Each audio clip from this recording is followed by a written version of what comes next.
Jasmine Pineda from 90 Day. The Last Resort may need to think about divorcing Gino Palazzolo if she wants a future with Matt Brownies. Initially, I enjoyed Jasmine and Gino's storyline and thought they were a good match despite their 17-year age gap.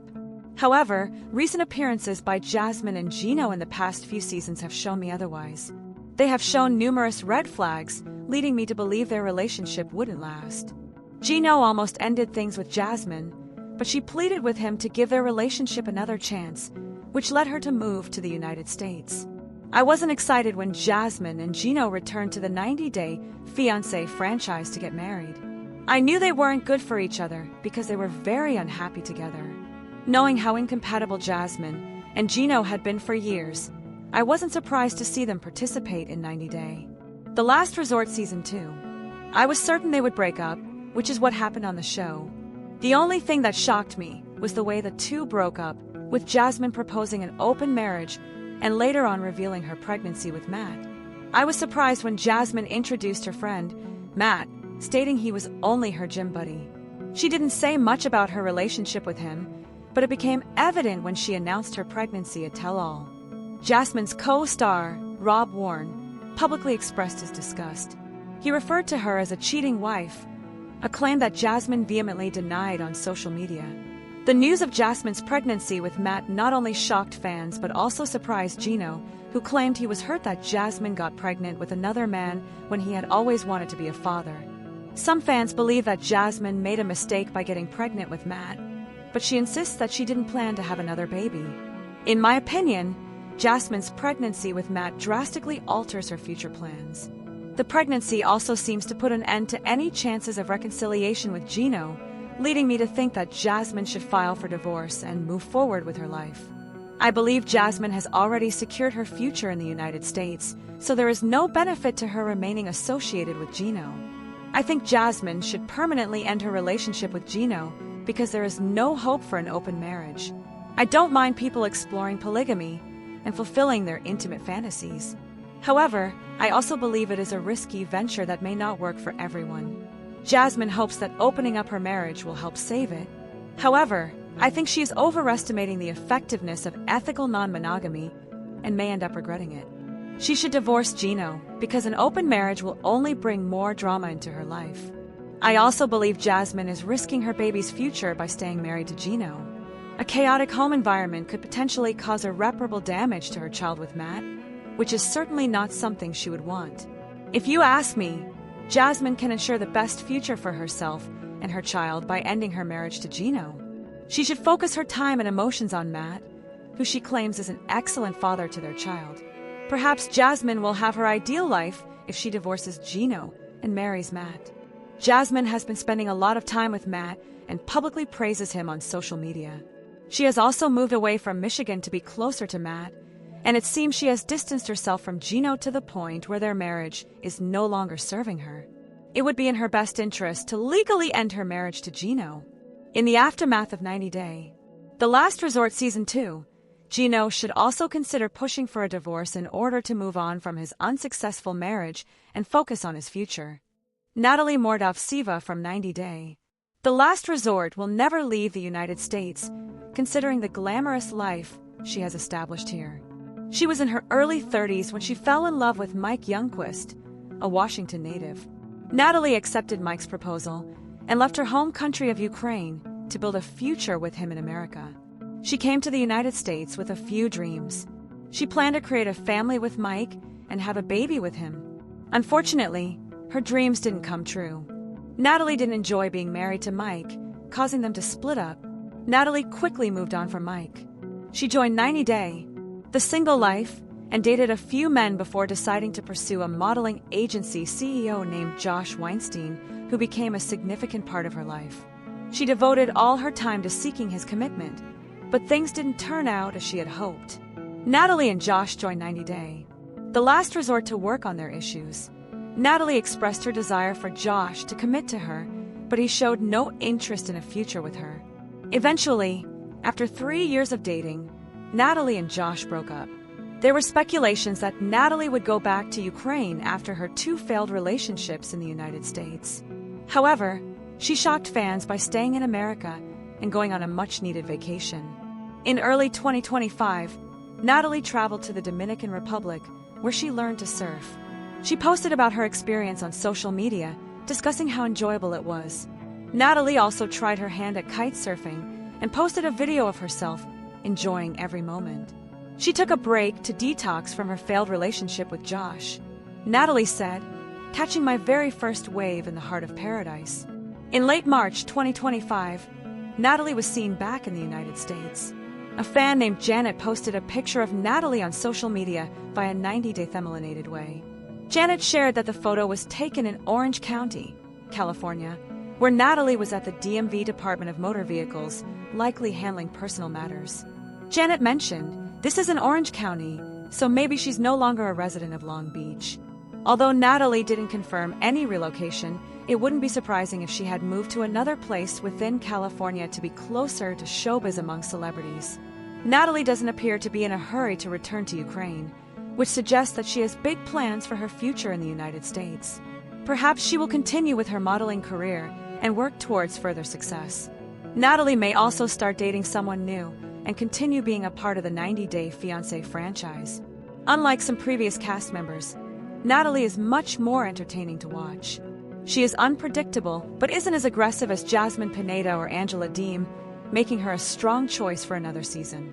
The 90-Day, the last resort cast member, is yet to finish her journey of finding the right partner and starting a family. 90-Day Fiancé star Angela Deem is one of the most controversial cast members in the franchise today. She's had numerous fights, not just with her husband, but also with her co-stars. Many viewers have called out TLC for allowing Angela to behave the way she did for many seasons. But there are speculations that the network may have already laid a punishment for the Georgia native. Keep reading to see if Angela was dumped by TLC. Angela's marriage with Michael went south when he landed in the U.S. In just a couple of months of living together, Michael revealed that he had run away from his wife due to mistreatment. He revealed that her harsh personality led to his decision to leave. This led to Angela seeking punishment for Michael. But Michael later filed for divorce and reportedly wants half of what Angela owns today. The 90-Day Fiancé star's legal battle is still ongoing, and many of their social media posts indicate that they're way past reconciling. New reports recently surfaced claiming that Angela Deem was dumped by TLC. One of the reasons was her abusive behavior in front of the cameras. The claimant added that Angela technically has a few months left before TLC completely parts ways with her. The source added that Angela was supposed to be one of the franchise's biggest stars, but TLC would no longer tolerate her behavior. However, a new insider recently revealed that Angela wasn't dumped by TLC. According to the insider, the 90-Day Fiancé star is a ratings grabber and is too valuable for the network to let go. Another source added that she and Michael are currently not filming with TLC because of their legal issues, but that doesn't mean they were banned from the network. Fans have mixed reactions about the rumors as well. If she doesn't have a story, then why stay? Just make it up. Not reality TV. Angela Deem has been living her best life since her separation from Michael Ilisanmi. She was recently spotted doing different activities in California. One of them was calling out bingo numbers for senior citizens. The 90-Day Fiancé star has also been guesting on many events, showing off her dance moves and giving different advice in life. Angela is hoping to get her estranged husband out of the country as well. But Michael previously revealed that he's already had a green card since last year, and he won't get deported unless he gets involved in criminal activity. 90-Day Fiancé spoilers reveal that viewers want Shawn Robinson out. There have been some rumors that viewers find her questions to be boring, and they want more from her. During the tell-all of 90-Day Fiancé, The Last Resort, viewers were shocked to see how Shawn acted. The drama and tension during the tell-all were shocking, but viewers continued to focus on Shawn's actions. Let's take a closer look at why viewers would like to see her gone. Shawn Robinson has been doing tell-alls for the 90-Day Fiancé franchise since 2016. She began her time on television as a reporter in Wisconsin. She has gotten a lot of attention in the world of journalism, and when TLC hired her, there were high hopes from viewers. Even though she has been popular in the past, it turns out that during the tell-all of the second season of 90-Day Fiancé, The Last Resort, there has been a lot of talk about having her fired. When Shawn appeared on the tell-all, viewers weren't happy with her. One Reddit post explained that this tell-all was one of the worst that they had seen. They called out Sean's behavior, and the thread went on to explain why other viewers would like to see another person hosting. The post added that Sean does a bad job when she asks the follow-up questions of the cast members. They pointed out that Sean has allowed the abusive cast members to show their true colors on the show and never asks them to calm down. One Redditor wrote, "She is boring. However, security are the ones who are supposed to step in when people are fighting, not a host." Redditors went on to point out that they would like a host who asks hard questions of the cast. The tell-all is generally where all the tea is spilled, but these viewers feel that Sean could do a lot more to create the drama that viewers want to see. Will viewers ever get a new tell-all host? They are hopeful that TLC will hear their thoughts about Sean and replace her within the next few years. We will have to keep our eyes peeled to see if they ever do. Jovi Dufren had a fun night out in Miami, Florida, with a beautiful female cast member from 90 Day Fiancé and her husband. Jovi debuted in 90 Day Fiancé, Season 8 with Yara Zaya. Although the couple had been together for 2 years at that point, they experienced communication issues before getting married. Yara was concerned about Jovi's partying lifestyle and obsession with strip clubs. Despite these challenges, the couple got married in 2020 and welcomed their first child, Mila, by September of that year. Jovi is now eager to have another child, but Yara isn't ready for another baby. Even though Jovi has been married for 5 years, he still enjoys partying just as much as he did when he was single. Recently, Jovi shared videos of him having a great time with Darcy Silva and her husband, Georgi Rusev, cast members of the 90 Day Fiancé franchise. The trio spent time together at a European restaurant in Miami, Florida, with Yara noticeably not in attendance. Jovi gave his social media followers a glimpse of their night with a video showing Georgi smoking a cigar and Darcy looking stunning in a black dress while dancing to the music. He tagged both reality TV stars in his Instagram story. Jovi works as an underwater robotics engineer, a challenging job that often keeps him away from home for weeks at a time. As a result, he looks forward to having a great time whenever he returns from work. Since Darcy, Georgi, and Jovi all live in Miami, they may have planned to get together to have fun. However, it is strange that Yara was noticeably absent at this gathering. It's possible that Jovi and Yara had a disagreement, causing him to join Darcy and Georgi without her. When Yara married Jovi, she hoped that he would leave his party boy lifestyle behind and transform into a responsible husband and loving father. However, he struggled to move past his obsession with strippers for a long time. Yara may have wanted to have a peaceful night, but Jovi wanted to have fun, leading them to spend time apart. Although they weren't together at the latest gathering, it doesn't necessarily mean there is trouble in paradise, as they have been posting other content on social media, indicating that they are a happily married couple. Jovi is one of the most relaxed cast members in the franchise. He enjoys having fun and wants others to have a great time with him. Jovi loves traveling and has recently moved to Miami with Yara and their daughter. He may have met up with Darcy and Georgi, who have been living in Miami for a long time, to learn about the popular hangouts. Yara may have skipped the gathering because she was busy with work and had recently returned home from a work trip. So far, it seems that the 90 Day Fiancé couple is doing well. This year so far, fans have seen 90 Day Fiancé stars explore their relationships on 90 Day. The Last Resort, 90 Day Fiancé, before the 90 Days and the OG series. Now it's time for the 90 Day Fiancé franchise to release another season full of drama and hair race, what I'm hoping to see on the 90 Day Fiancé. Happily Ever After spin-off. Earlier this year, before the 90 Days Season 7 showcased 8 couples who were still near the beginning stages of their relationship, as they got to know each other more before deciding to apply for the K-1 visa. The season highlights some of the most outrageous and tumultuous couples, such as Rain Fernandez and Chidiak Pimis and Tiger Lily Taylor and Adnan Abdel Fattah. In The Last Resort, 6 franchise couples attended a retreat in hopes of repairing their relationships. The season ended with only half the couples recommitting and is still currently airing its tell-all. 90 Day Fiancé Season 11 is still in its early stages, but has already created an uproar with some of its newest stars and their storylines, such as the throuple Eni, Amani, and Matt Jalassi, or the Colt Johnson like Mama's boy Greg Chalik. However, with The Last Resort ending, it'll be time for the franchise to release another season for one of its spin-offs. The Happily Ever After series will likely return later this year, and here are some of the major storylines I'm hoping to see. The Happily Ever After spin-off differs slightly from the rest of the series because it highlights couples who are usually married. Occasionally, stars like Big Ed Brown and Liz Woods appear on spin-offs despite not being married. But the series is often the most appropriate place for long-term or regularly reoccurring franchise couples. With that being said, I'm looking forward to seeing some of the 90 Day Fiancé alums reappear on the series. More specifically, I'd like to see Jasmine Pineda and Gino Palazzolo and Brandon Gibbs and Julia Trubkina to see how their relationships turned out after The Last Resort. Currently, The Last Resort is airing its Tell All, highlighting the major differences since the season ended. For example, Jasmine is pregnant, Gino's not the father, and they're separated.